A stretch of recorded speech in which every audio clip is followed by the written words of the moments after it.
We're all first grade teachers, teaching in different buildings in our district. As part of the Benton Community School District.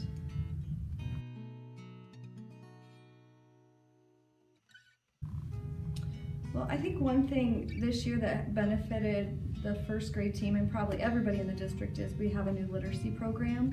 And in that we had a quick phonics assessment that we were able to use as the entire first grade team.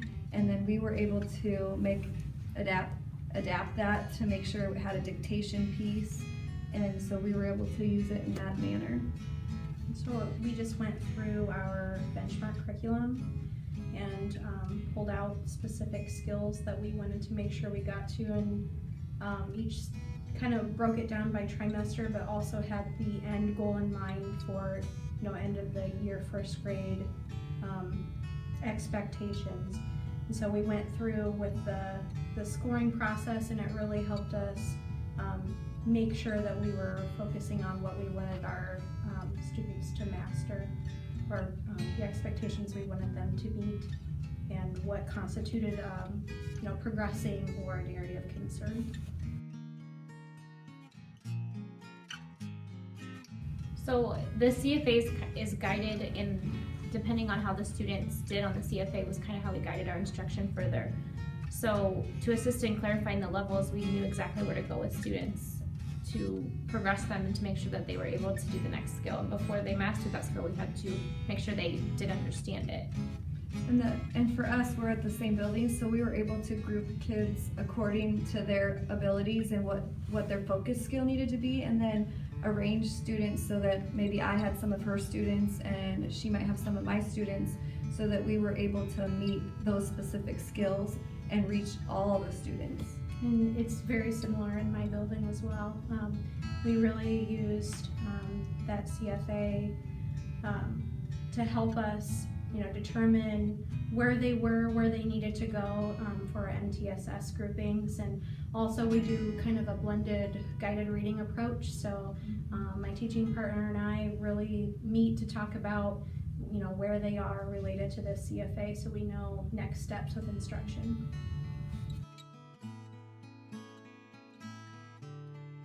I think the biggest thing is we had a starting point for it, and then we just found areas where we wanted, everybody in our team decided we needed a dictation piece.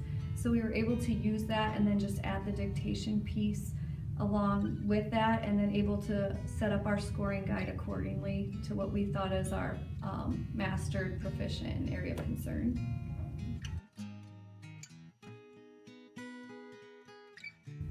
I feel like we're differentiating all the time with how they're doing. We move skill by skill every about 4 weeks. We reassess and decide if they've met the skill or not, and if they haven't, then we know as a teacher that's where we have to go, and that's what we have to teach until they understand that they've mastered it.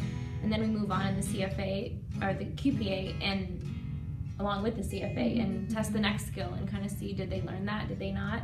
And then we're able to just move forward with it, and it's really been helpful in responding, just looking at the data and able to move our instruction. One nice thing for us is our kindergarten teacher is the only one in our building, and so she was able to give this same assessment, and so between the three of us we're able to move kids around and according to their ability and the group they need to be in. I know that sometimes you think kindergarten, first grade is a big span, which it really is, but we have been able to collaborate and come up with ways that it works well for us to group our students. And along those same lines, not only working with kindergarten, but also working with second grade. We talked earlier about how we have some kiddos that have already met the expectation with this CFA, and so we're pushing them to move on to more of those second and even third grade skills. So the next step for us is to reach out to those grade levels and kind of coordinate to make sure that we're differentiating for those kiddos' needs as well. That was also a big topic of conversation at parent-teacher conferences. We were able to show them where they were on the QPA, and those students that were way advanced and ready for those next steps, you can show them like, this is where they're at, but we're not stopping. It's first grade level, yes, but we're ready to go to those second grade and third grade skills.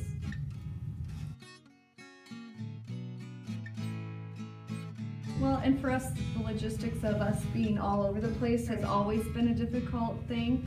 And we have always known our students, but now we have one concrete piece of our concrete assessment that we can use, bring back to the table when we meet for our CLDT time as a group, and kind of say, hey, look, I've got this kid, this group is still struggling with silent E. What are you guys doing that's working for you that I'm not doing?